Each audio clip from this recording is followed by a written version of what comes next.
Bonjour et bienvenue à toutes et à tous. On attaque aujourd'hui le 7e chapitre de notre cours de physiologie humaine. Et on va s'intéresser à un système sensoriel qui est à la fois fascinant et finalement assez méconnu, le système vestibulaire. Pour commencer, je vous pose une question simple. Comment le corps fait-il pour savoir qu'il est en mouvement, même quand on a les yeux fermés? C'est vraiment la question fondamentale qui va nous guider. Parce que, contrairement à l'ouïe ou à la vue, qui nous renseignent sur le monde extérieur, eh bien le système vestibulaire, lui, nous renseigne sur nous-mêmes. Il nous dit où on est et comment on bouge dans l'espace. Alors, pour bien décortiquer ce système, voilà le plan qu'on va suivre. On va d'abord jeter un œil à son anatomie, pour voir où il se cache et de quoi il est fait. Ensuite, on verra comment il perçoit les rotations, puis les accélérations en ligne droite. Et pour finir, on verra comment tout ça s'intègre avec nos autres sens pour nous donner notre sens de l'équilibre. Allez, c'est parti pour la première partie, l'anatomie. Où se trouve exactement cet appareil vestibulaire et comment est-il construit? C'est ce qu'on va découvrir tout de suite. Regardez ce schéma. L'appareil vestibulaire est bien niché au cœur de notre oreille interne, juste à côté de la cochlée que l'on connaît bien pour l'audition. On peut tout de suite y voir deux grands ensembles. D'une part, les canaux semi-circulaires, ces trois boucles que l'on voit ici, et d'autre part, les organes otolytiques qui regroupent ce qu'on appelle l'utricule et le sacule. Juste pour récapituler et bien fixer les idées, retenons bien ces noms. On a donc d'un côté 3 canaux semi-circulaires, chacun orienté dans un plan de l'espace, c'est important, et de l'autre, 2 organes otolytiques, l'utricule et le sacule. Chaque groupe va avoir une fonction bien particulière, on va voir ça. Bon, voyons maintenant la première grande fonction du système. Comment est-ce qu'il détecte les rotations de la tête? Par exemple, quand on fait non de la tête. Eh bien là, ce sont les canaux semi-circulaires qui entrent en scène.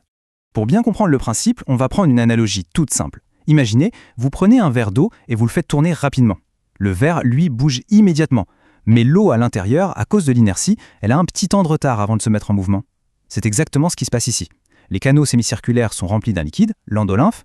Quand la tête tourne, les parois du canal tournent. Mais l'endolymphe, elle, traîne un peu la patte.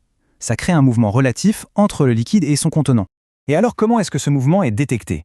C'est là que ça devient ingénieux. À la base de chaque canal, il y a une petite structure gélatineuse qu'on appelle la cupule. On peut la voir comme une sorte de voile. Le mouvement de l'endolymphe vient pousser sur cette cupule et en se déformant, elle fait plier les cils des cellules sensorielles qui sont juste en dessous. Ce schéma nous montre précisément la suite. C'est ici qu'un mouvement mécanique est transformé en signal nerveux. Au repos, quand rien ne bouge, les cellules envoient des influx nerveux à une certaine fréquence de base.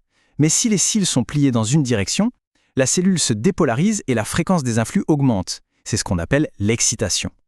A l'inverse, si les cils sont pliés dans l'autre sens, la cellule s'hyperpolarise et la fréquence diminue. Ça, c'est l'inhibition. Mais le système est encore plus malin que ça. N'oublions pas qu'on a un appareil vestibulaire de chaque côté de la tête. Alors imaginez une rotation vers la gauche. Les canaux du côté gauche vont être excités, donc leur fréquence de décharge va augmenter. Mais en même temps, ceux du côté droit vont être inhibés, leur fréquence va diminuer. Le cerveau reçoit ces deux signaux opposés, il les compare et ça lui donne une information hyper précise sur la direction et la vitesse de la rotation. C'est le principe du push-pull. Et là, on arrive à un point absolument fondamental à comprendre. Si la rotation continue, mais à une vitesse constante, que se passe-t-il? Eh bien, l'endolymphe finit par se mettre à tourner à la même vitesse que le canal. Il n'y a plus de mouvement relatif. Du coup, la cupule revient à sa position de repos et la sensation de mouvement disparaît, même si on est toujours en train de tourner. Ça veut dire que le système vestibulaire est un accéléromètre. Il détecte les changements de vitesse, pas la vitesse elle-même. Bien.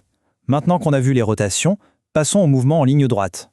Pensez à une voiture qui accélère ou à un ascenseur qui démarre. Là, ce ne sont plus les canaux qui travaillent, mais les organes otolytiques.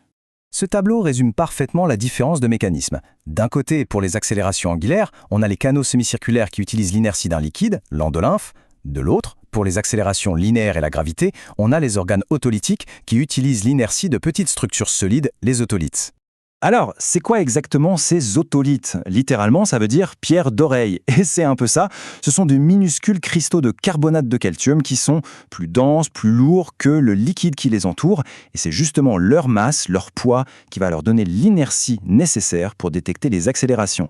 Voilà à quoi ça ressemble vu de très près, au microscope. Ces tout petits cristaux sont en fait la clé de notre perception des mouvements en ligne droite et même de notre position par rapport à la gravité terrestre. Ce schéma-là nous montre une autre caractéristique hyper importante.